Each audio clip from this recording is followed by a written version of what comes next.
សួស្តីចាថ្ងៃនេះនិយាយទៅខានធ្វើវីដេអូបញ្ចូលសំឡេងយូរហើយអញ្ចឹងថ្ងៃនេះនឹកឃើញសូមមកបញ្ចូលសំឡេងវីដេអូម្ដងចាខានយូរមែនតើនិយាយទៅថ្ងៃនេះគឺខ្ញុំមកធ្វើឆាលៀសទឹកត្រីអំពិលទុំ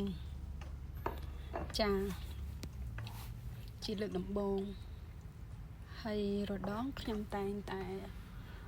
ភាគច្រើនគឺទិញលៀសយកមកហាលថ្ងៃយើងហ្នឹងដើម្បីញ៉ាំជាមួយនឹងទឹកត្រីអំពិលទុំអញ្ចឹងណាចាម្ហូបហ្នឹងក៏ម្ហូបចុះបាយតែដល់ឆាលៀសទឹកអំពិលទុំនេះអត់ដែលធ្លាប់ទេហើយក៏ជាលើកដំបូងដែរអញ្ចឹងចាំមើលតើរសជាតិយ៉ាងម៉េចចាជាដំបូងគឺខ្ញុំចិញ្ច្រាំខ្ទឹមសខ្ទឹមក្រហមចាយកខ្ទឹមសខ្ទឹមក្រហមហ្នឹងមកឆាវាឡើងឈ្ងុយចាបន្ទាប់មកខ្ញុំក៏ដាក់ម្ទេសព្រោះម្ទេសចាំដាក់បន្ទាប់ពីខ្ទឹមសខ្ទឹមក្រហមកំពុងឡើងឈ្ងុយហើយបើខ្ញុំដាក់ម្ទេសតាមក្រោយចាព្រោះអីវាឆ្លក់ចាបន្ទាប់ពីយើងកូរ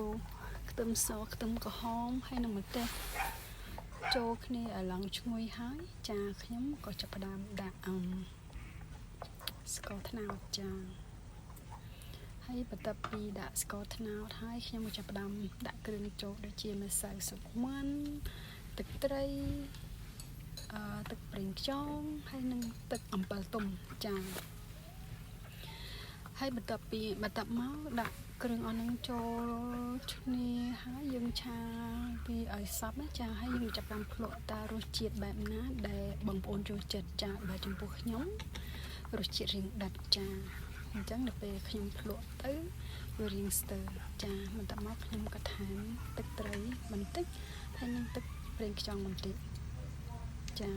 បន្ទាប់មកយើងកូរទៅកូរមកអញ្ចឹងណាចាឲ្យវាសព្វចូលគ្នាហើយចាខ្ញុំក៏ចាប់ផ្ដើមដាក់លៀសចូលតែចំពោះលៀសឆានេះខ្ញុំអត់ស្រស់ទេបើយើងឆានេះអាហ្នឹងយើងត្រូវតែយកងាយទៅស្រស់តែចំពោះលៀសវិញគឺយើងអត់ស្រស់ទេខ្ញុំយកទៅឆាតែអញ្ចឹងម្ដងចាបន្ទាប់មកខ្ញុំក៏ចាប់ផ្ដើមចាក់លៀសចូលចាឆាចូលគ្នាសព្វអញ្ចឹងទៅចាដល់មុំថាលៀសយើងនឹងវាឆ្អិនហើយណាចាហើយតាមធម្មតាអាហ្នឹងតាមបទពិសោធន៍ចាបើខ្ញុំឆាខ្ញុំចូលចិត្តឆាវារៀងដូចថាវាហើបមាត់អញ្ចឹង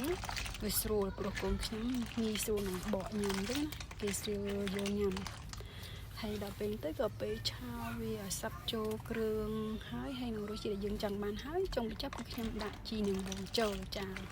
ហើយយើងក៏អត់មានទុកមានឆាយូរទេគេឲ្យច្បល់ចុះច្បល់ណាក៏ឆ្អិនឥឡូវនេះលៀសឆាទឹកអំពិលទុំរបស់នេះខ្ញុំក៏ឆ្អិនរួចរាល់ហើយដែរចាមកអញ្ជើញពិសាឆាលៀសអំពិលទុំជាមួយនឹងខ្ញុំទាំងអស់គ្នាចាអរគុណច្រើនជម្រាបលាជួបគ្នានៅវីដេអូក្រោយបាយបាយ